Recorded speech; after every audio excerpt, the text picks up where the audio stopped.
Okay, here's a video to talk about my new dagger. So I've done herringbone iron wire wrapped grips before. This one has a little bit finer of fluting and a higher twist rate and is thinner. So it's more accentuated yet, which I am enjoying. Feels very cool in the hand, nimble, grippy. Copper wire, twisted copper wire, Turk's heads knots, which is basically like an endless braid, woven, not braided, is how you make it anyway.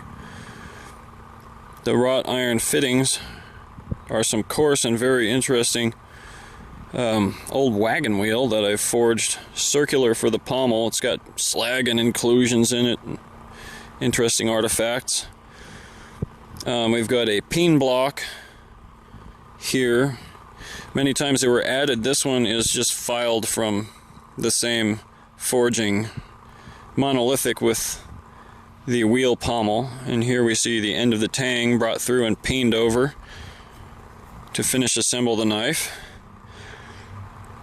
The copper knots blend the wire wrap carved core grip into the fittings visually, and you can feel that they make the transition better.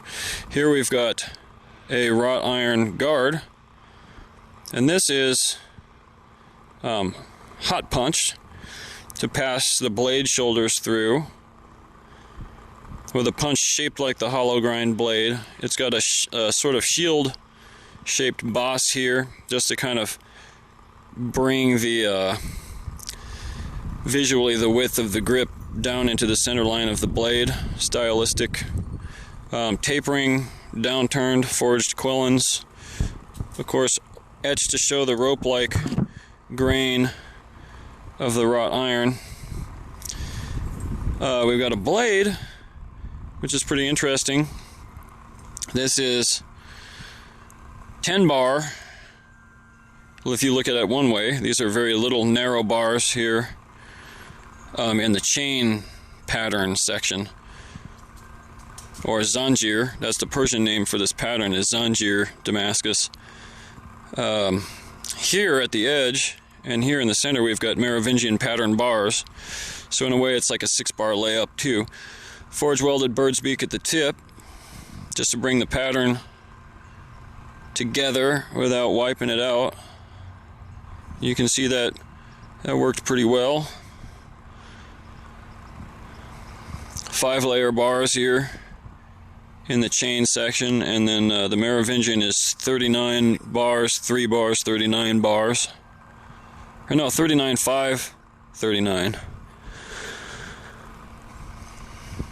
Overall, blade length, 11 1/8 overall. Gosh, I forget, 17 and, 16 and 7/8 maybe? Anyway, around 17 inches. 5 1/8 wide here, made to evoke a sword, but hopefully still graceful in a dagger size. You know, lighter than one might expect, feels good, and balanced, you know, not too forward heavy. And under a pound, well under a pound, 14 3/4 ounces. And with the Promethean torch marked right there in the pommel. And that's it. Thanks very much for watching, and stay tuned for the next one.